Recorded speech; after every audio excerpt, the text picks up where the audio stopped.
ராஜேஷ் ஒரு பிரபல கம்ப்யூட்டர் நிறுவனத்தில் தரை துடைக்கும் பணிக்கு விண்ணப்பித்திருந்தான்.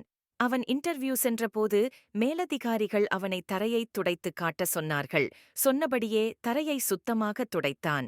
தரையின் ஒவ்வொரு பகுதியும் சுத்தமாக இருப்பதை ராஜேஷ் உறுதி செய்தான். அவனது கடின உழைப்பு மேலதிகாரிகளை கவர்ந்தது. அவனுக்கு அந்த வேலையை கொடுக்க முடிவு செய்தனர்.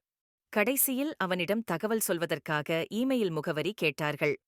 இமெயிலா? எனக்கு இமெயில் இன்டர்நெட்டெல்லாம் தெரியாதே என்றான் துடைக்க வந்தவன். கம்ப்யூட்டர் நிறுவனத்தில் வேலை பார்க்க விரும்புகிறவனுக்கு இமெயில் முகவரி இல்லையா என்று அவனை அனுப்பிவிட்டார்கள்.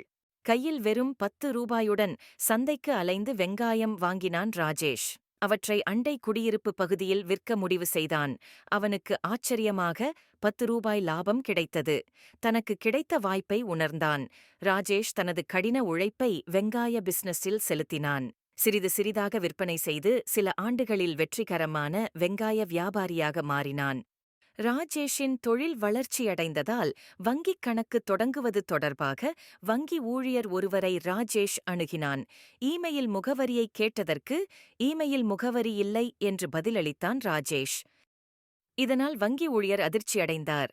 இந்தக் காலத்தில் இமெயில் இல்லாமல் இவ்வளவு முன்னேறிவிட்டீர்களா என்று நம்ப முடியாமல் கேட்டார்.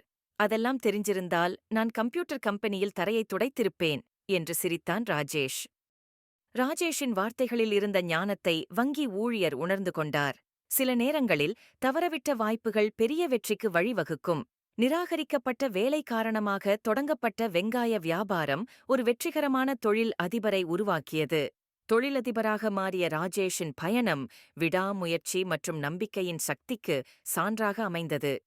நண்பர்களே, நீங்கள் தொடர்ந்து முயற்சி செய்து எல்லாமே நன்மைக்கே என்று நம்பினால் பெரிய வெற்றி உங்களுக்கு காத்திருக்கிறது. இதுவரை இந்த கதையை பார்த்ததற்கு நன்றி. Please subscribe and join my channel.